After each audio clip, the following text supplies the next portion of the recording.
Salut les Miraculeurs, ici Octolady et bienvenue sur ma chaîne. Aujourd'hui je vous propose une de mes nouvelles théories sur le nouveau super vilain très attendu de la saison 2, le Pan. Je précise que même si ceci est une théorie personnelle, je ne prétends pas détenir la vérité universelle. On le sait, rien n'est jamais fait au hasard dans Miraculous. Si on se penche un peu plus sur les Miraculous justement, on remarque que les pouvoirs sont très souvent puisés dans différentes mythologies. Par exemple, dans les mythologies chinoises et japonaises, les renards étaient souvent apparentés à ce que l'on appelait des kitsune, des esprits renards capables de se transformer en jeunes filles afin de tromper les hommes.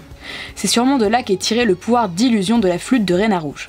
Le chat noir, lui, était perçu au Moyen-Âge comme l'incarnation du diable, celui qui annonçait la mort et le chaos, donc des catastrophes, donc le cataclysme. Quoi de mieux alors qu'un pouvoir de destruction pour ce dernier? Pour la coccinelle, c'est une légende urbaine purement française qui donnera sens à ses pouvoirs. En effet, par chez nous, la coccinelle est connue pour être un porte-bonheur. Ainsi, si une coccinelle se pose sur votre doigt, plus précisément sur votre index, il suffit de la faire s'envoler en pensant très fort à l'un de vos souhaits les plus chers. Si elle s'envole, il y a de grandes chances qu'il se réalise dans les semaines suivantes.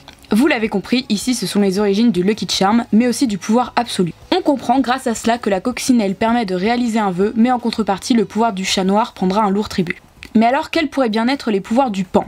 Eh bien dans la mythologie indienne, le Pan est un symbole de beauté, de grâce, de joie pour tous ceux qu'il croise, mais enfin et surtout d'immortalité. En Inde, le Pan est un tueur de serpents et est considéré comme étant insensible à leurs morsures. Toute une symbolique naît derrière cette image. La lutte du Pan contre le serpent renvoie à celle de la lumière sur l'obscurité. Retenu sous les pattes du Pan, le serpent ne peut plus faire de mal et doit se soumettre. Les hindous pensaient donc que la robe des Pans provenait directement du venin des serpents qui, au lieu de les tuer, leur donnait ses couleurs magiques, symbolisant encore une fois la canalisation du mal pour en faire quelque chose de flamboyant.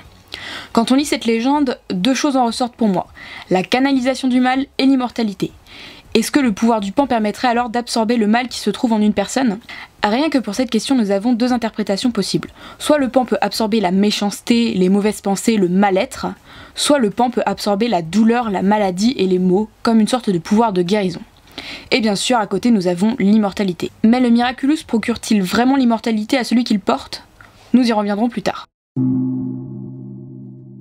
C'est sûrement la question que tout le monde se pose, mais qui peut bien être le Pan? Eh bien, il y a une réponse à cela, actuellement ce n'est personne. Rappelez-vous, dans l'épisode Le Collectionneur, on aperçoit très clairement le Miraculous du Pan à côté de la photo d'Emily. Tout en sachant cela, en plus du fait que le Pan n'est pas encore apparu dans la série, on peut clairement penser que le Miraculous du Pan appartenait à Emily Agreste, et que celui-ci est pour l'instant sans propriétaire. Et avec Emily, on en revient toujours à la même question. Où est-elle? Dans ma précédente vidéo, j'expliquais qu'Emily était supposément morte ou dans le coma et j'avais supposé que Gabriel la gardait précieusement dans la salle que l'on voit à la fin de Gorizia. Mais en repensant au supposé pouvoir du Pan, d'autres possibilités se montrent. La première pourrait rejoindre une hypothèse que j'avais déjà évoquée dans la vidéo précédente. Emily serait gravement malade ou dans le coma. Si le pouvoir du Pan est bien d'absorber les blessures, les maladies afin de guérir les autres, on peut penser alors que c'est Emily qui encaisserait à la place des gens qu'elle soigne. Et à force d'en avoir trop absorbé, Emily aurait fini par tomber gravement malade. Mais le Miraculous du Pan étant potentiellement pourvu de pouvoir de l'immortalité, lui permettrait de survivre. La seconde hypothèse serait bien plus sombre. Comme je le disais tout à l'heure, selon la légende, le Pan canalisait le mal, en l'absorbant directement des serpents. Si le pouvoir du Pan serait alors d'absorber le mal, la méchanceté, la douleur, la tristesse des gens, est-ce qu'Emily ressentirait ces choses à leur place, comme une sorte de pouvoir d'empathie? Les premiers clichés de dessous nous montrent un Kwami instable, avec une palette d'émotions beaucoup plus fournie que celle de Plagg ou Tiki. Cela pourrait donc être en lien direct avec le pouvoir qu'il procure, celui d'être en quelque sorte empathique. Mais du coup, que devient Emily dans tout ça? Eh bien son sort serait beaucoup moins drôle, je vous l'avoue. À force de ressentir un trop-plein d'émotions négatives, elle aurait tout simplement perdu la raison et serait devenue totalement bipolaire, voire dépressive. Je pourrais aller plus loin dans mon raisonnement en disant qu'elle ne pouvait supporter ce trop-plein d'émotions et a tenté de mettre fin à ses jours, mais que l'immortalité procurée par son Miraculous l'en empêchera. Mais pour le coup, même pour moi, je trouverais ça trop violent pour une série pour enfants. Donc restons sur l'hypothèse de la folie ou de la bipolarité. Dans ma théorie précédente, je suis passée complètement à côté d'un élément plutôt important de l'épisode 11. En effet, si l'on tend bien l'oreille, on peut entendre ceci à la fin de l'épisode. On entend 4 bangs et une sorte de bip, comme si quelqu'un martelait à l'intérieur de quelque chose. Le bip peut avoir deux significations. La première, et sûrement la plus populaire à l'heure actuelle, c'est que le son serait un signal de fin de Miraculous. Personnellement, je ne trouve pas qu'il y ait tant de ressemblances que ça entre les deux sons, d'autant plus que le Miraculous se trouve dans le placard de Gabriel. Je penche donc pour la deuxième option, le bip serait une sorte de signal médical. Si effectivement Emily est bien instable mentalement ou émotionnellement parlant, Gabriel aurait pu jauger bon de l'enfermer car elle était devenue trop dangereuse pour elle-même et son entourage, jusqu'à trouver une solution pour lui rendre son état normal. En tous les cas, Emily serait dans l'incapacité actuelle d'être le pan. Pourtant, quelqu'un va bien devoir endosser le costume, car si l'on en croit les différentes informations données par Jérémy Zag et les clichés fournis par la prod, le pan va bel et bien être de la partie. Alors, à savoir qu'on ne sait pas quand elle est censée apparaître dans la saison 2. Mais revenons sur sa possible identité. Déjà par son design, nous pouvons être certains que le pan sera une femme. Si Emily Agreste est forcément pressentie, deux autres noms ressortent. D'abord Madame Bustier, la prof de français du collège.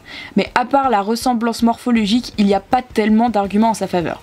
Nous allons donc nous pencher vers la seconde personne, Nathalie Sancoeur. Et je vous vois déjà venir, mais non, ça peut pas être Nathalie, on sait qu'elle va se faire akumatiser dans la saison 2. Eh bien à ça je vous répondrai, et alors ? Papillon s'est bien akumatisé lui-même dans le collectionneur, et on sait de sources sûres que Chloé, qui a déjà été anti-bug, va devenir Queen Bee et va également être akumatisée en Queen Wasp. Donc rien n'empêche Nathalie de se faire akumatiser et de devenir le pan par la suite. Cela pourrait même être le déclencheur. Nathalie pourrait être l'akumatisée la plus efficace que le papillon n'ait jamais créée, et cela pourrait lui donner l'envie ou l'idée de lui prêter le Miraculous du pan. Après tout, Nathalie est une personne loyale, et la seule à ce jour étant au courant de son secret, preuve qu'il a une grande confiance en elle. De plus, un petit détail m'avait interpellé concernant la forme akumatisée de Nathalie. Le design est très proche de la forme akumatisée de Gabriel, comme un signe de leur future collaboration. Étant donné que Gabriel travaille dans la mode, je me suis dit que ça avait son importance. D'ailleurs, on remarque également que la peau de Nathalie est devenue bleue comme celle du pan. Si on se penche aussi sur les ressemblances physiques et morphologiques entre les deux personnages, on remarque quelques similitudes.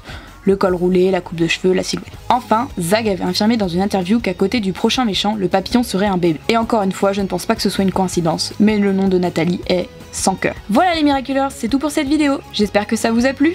Comme vous pouvez le constater, les théories sont en constante évolution car de nouveaux éléments sont découverts tous les jours et de nouveaux cheminements de pensée se créent. En tous les cas, moi je vous fais de gros bisous et je vous dis à bientôt.